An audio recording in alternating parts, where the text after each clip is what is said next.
Аз съм Даян Пейчев, технически директор на фирмата Datacraft Magic. Атанас Илчев, изпълнителният директор на фирмата.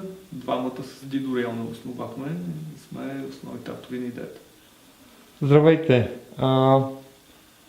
Какво представихте днес на IDC Big Data and Business Analytic Forum?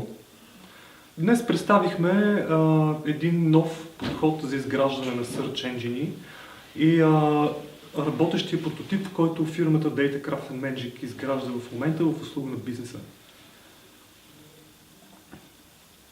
Това е нещо, което на много от нас звучи ново, но е кулминация, може би, или доста явен израз на тенденция, която ври в интернет, така да кажем, от около 5 години. На Запад е доста широко вече разпространено това и има много спорадични решения, които са специфични за отделните бизнеси реално.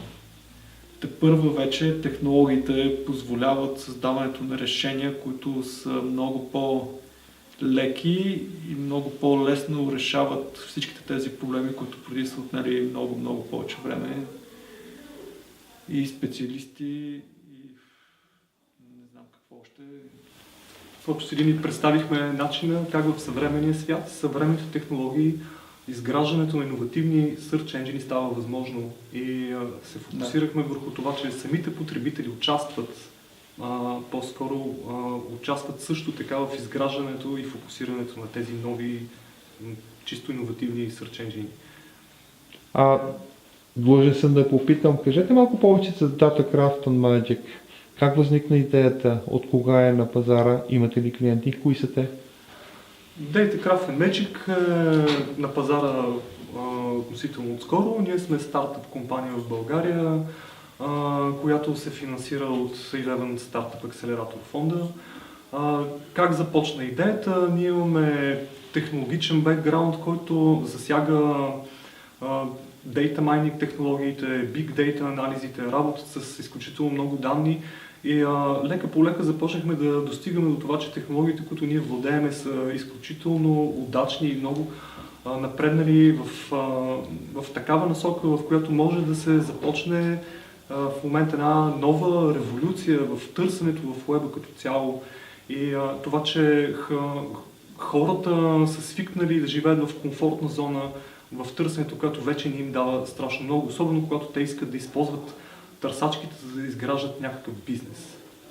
Тоест, вие сте насочени основно към бизнеса, като търсачка. Веднага щях да задам и въпроса. Имаме Google.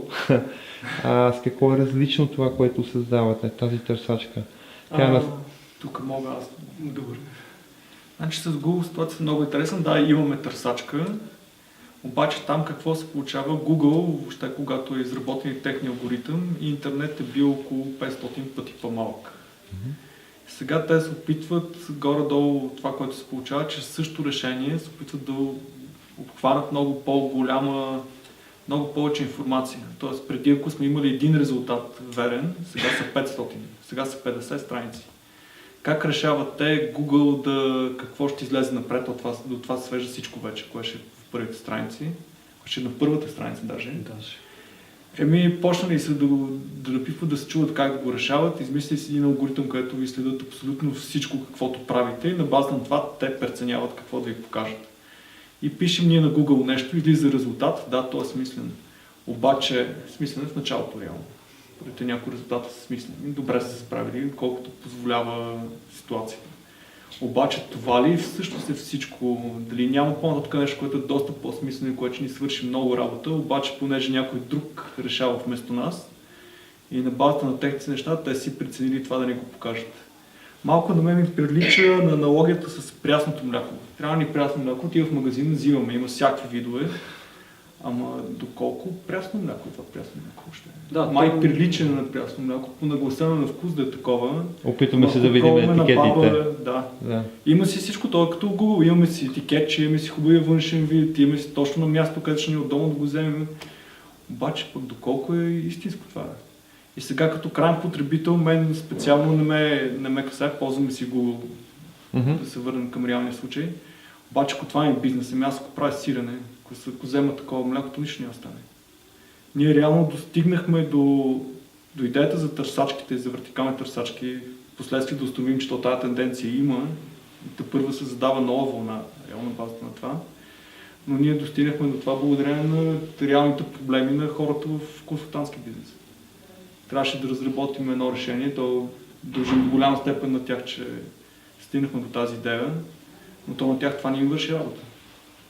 Какво като има търсачка, която търси в целия свят и връща някакви резултати, където им добре, но то това е май не е достатъчно вече да има просто някакви резултати. Не можеш да построиш нищо върху това. Идеята е, че ние разработихме енджин, с който бизнес средата да може сама да изгражда собствени търсачки.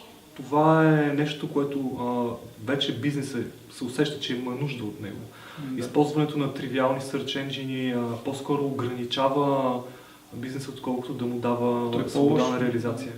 Защото хората изчерпват страшно много време и усилия с една генерализирана търсачка да се опитват да намерят специфични за техния бизнес проблем. По-добре е на хората да им се даде възможност те сами да пуснат търсачката да работи зад тях и да изваждат това, което по-скоро е свързано с техния бизнес, който им трябва, вместо да филтрират измежду хилядите резултати, които им връща Google. Тоест, ако разбирам правилно, вашия Search Engine е насочен към бизнеса, където се натрупва изключително много данни, които са дори вътре фирмени, понякога те са затворени